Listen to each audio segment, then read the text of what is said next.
Bonsoir tout le monde. Dans le cadre de notre cours de géotechnique en troisième année de génie civil à la faculté des sciences, nous étudions cette semaine la stabilité des pâtes.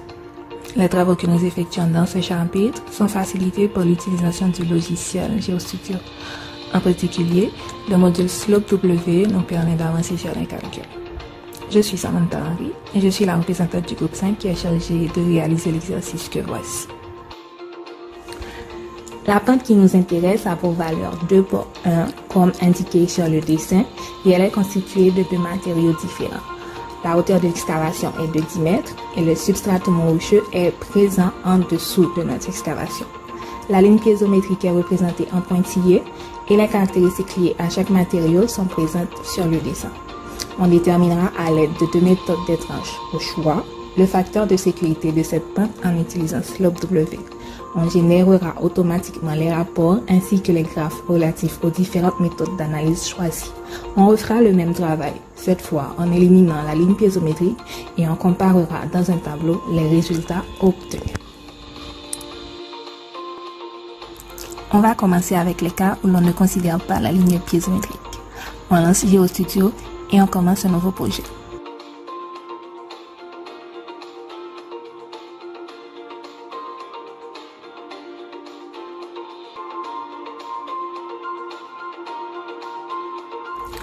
Il faut dès le départ choisir le module avec lequel on va travailler.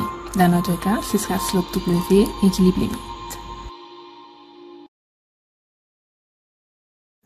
Il faut ensuite choisir la méthode d'étrange que l'on veut utiliser. On va garder Morgenstern Price. Dans les conditions de pression interstitielle, on va préciser qu'on a une ligne piézométrique. Ensuite, on garde les autres paramètres tels qu'ils sont. On passe à l'étape de la saisie des données. On va commencer par se donner deux axes de référence.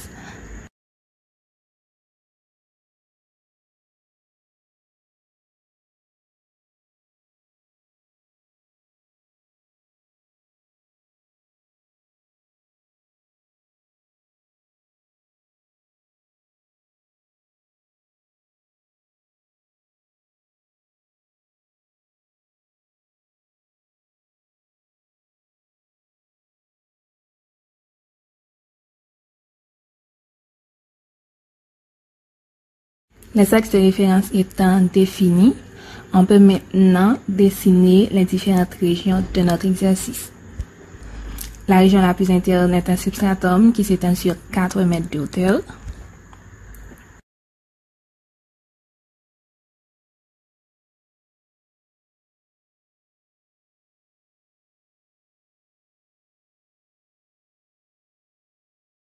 La deuxième région est celle dans laquelle est profilée notre pente. Elle a une hauteur d'excavation de 10 mètres.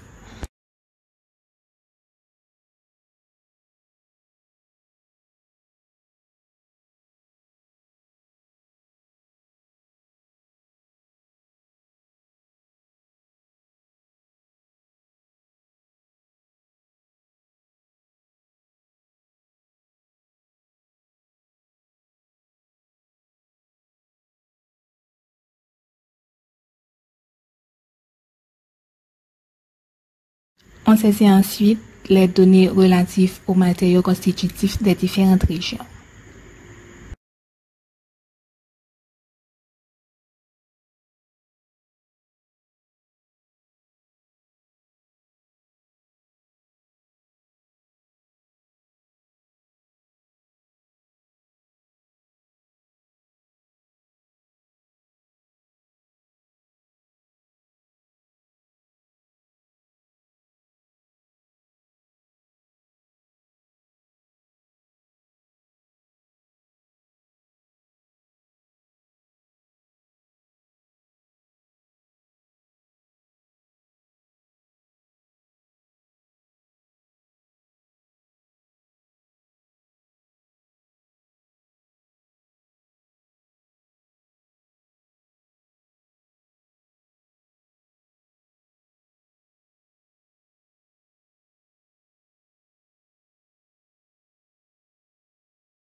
Autre donnée que l'on va saisir, c'est la ligne piézométrique dont différents points ont été fournis dans l'exercice.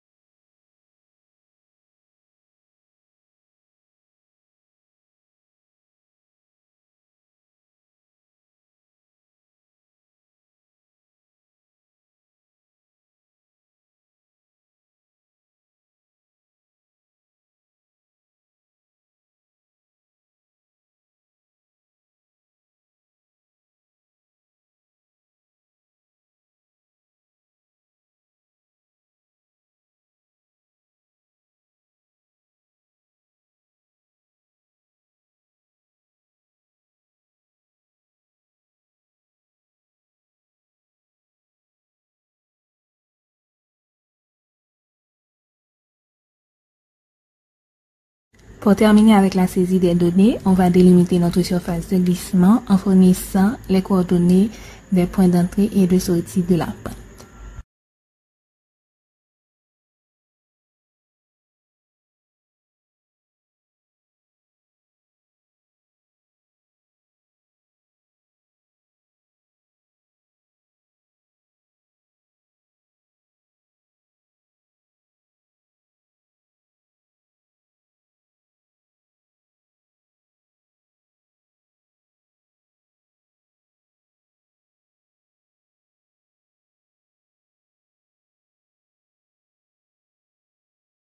Maintenant, on passe à l'étape du traitement des données. Avec l'onglet Démarrer, SlopeW va analyser toutes les données qu'on a entrées concernant notre pente pour pouvoir nous donner un résultat.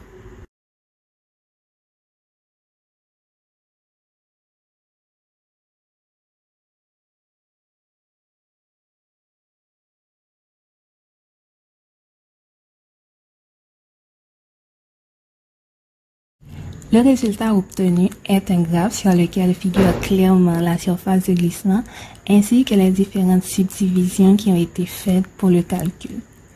Il y a également le coefficient de sécurité obtenu à partir de la méthode choisie dans ce cas précis, c'est Morgenstern-Fries et la valeur est de 0,977. On peut obtenir des informations plus détaillées pour chacune des tranches, comme par exemple les dimensions, les contraintes normales, les contraintes de cisaillement, etc.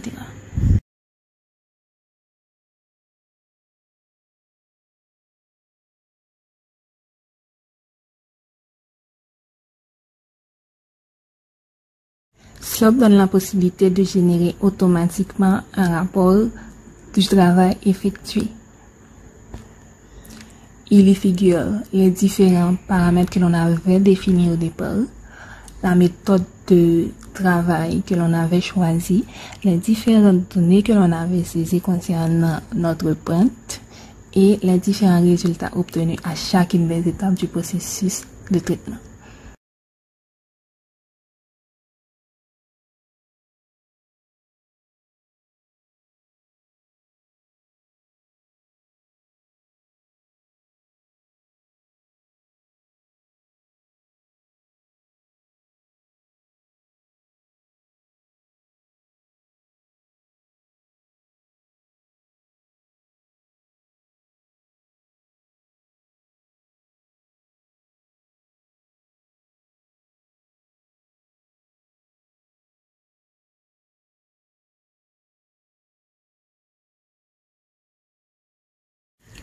Pour utiliser une autre méthode, on va tout simplement redéfinir les différents paramètres d'analyse. Pour pouvoir garder les données que l'on avait entrées, on va tout simplement cloner le projet de la méthode 1. Et puis, on choisit la deuxième méthode que l'on souhaite utiliser. Nous-mêmes, on a choisi d'utiliser Spencer.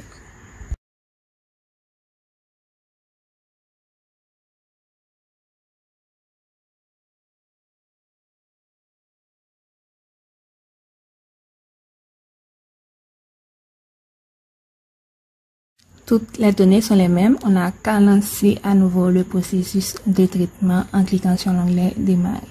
Et on obtient le résultat que voici, un graphe bien détaillé sur lequel figure la surface de glissement, le coefficient de sécurité et on peut bien sûr obtenir les informations sur les différentes tranches et générer un rapport.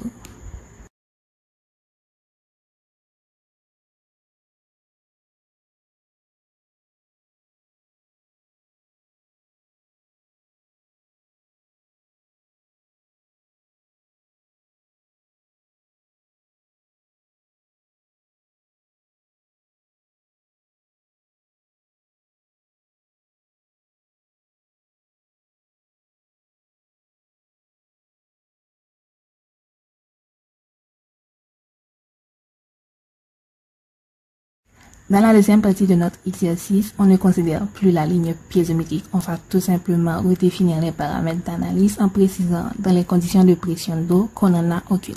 Ensuite, ce sera le même travail, le choix de la méthode, le lancement du traitement des données et puis le rapport final. Les deux méthodes que l'on a choisies pour cette deuxième partie sont la méthode Jambo et la méthode Bishop.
Les résultats de l'étude ont été compilés dans un document. La première partie est constituée des différents graphes qui permettent d'avoir rapidement une idée sur le résultat. Et puis ensuite les rapports pour des analyses plus poussées. À la fin, il y a le tableau comparatif qui permet de voir que de Morgenstern Price à Spencer, le coefficient de sécurité ne varie pas, mais de Jambo à Bishop, il y a une petite variation. Merci de votre attention.